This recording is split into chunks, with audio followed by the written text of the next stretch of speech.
В данном видео я хочу вам рассказать о том, как приготовить стиральный порошок в домашних условиях.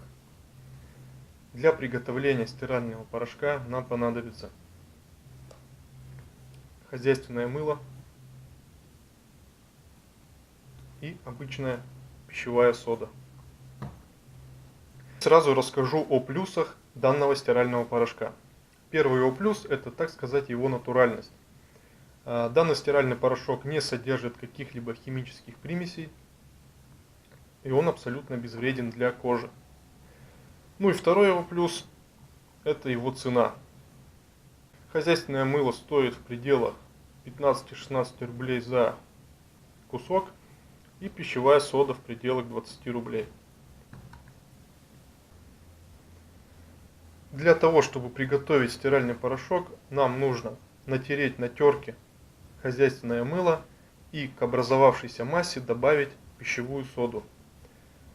Компоненты добавляем один к одному. Натирать лучше всего на мелкой терке. Выбираем самую мелкую, допустим эту, и натираем на ней, чтобы у нас порошок очень хорошо растворялся.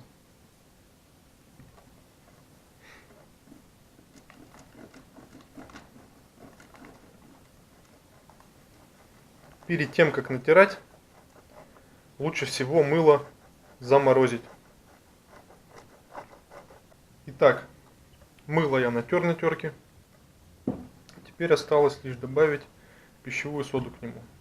Как я уже говорил, добавляем компоненты один к одному.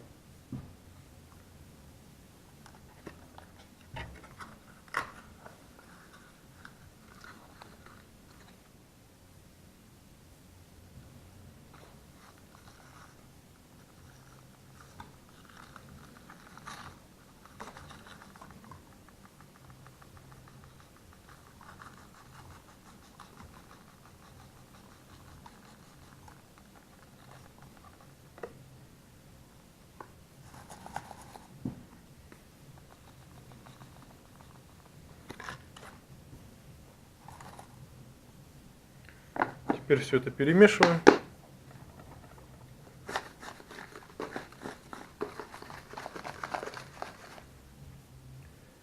И в итоге получается вот такая вот смесь. Сюда можно также добавить какое-либо эфирное масло для ароматизатора. Ну и в принципе все, можно стирать. Отстирывает этот порошок очень качественно, убивает микробы, так как содержит хозяйственное мыло. Вещи становятся мягкими и нет никакого раздражения потом для кожи. На этом все.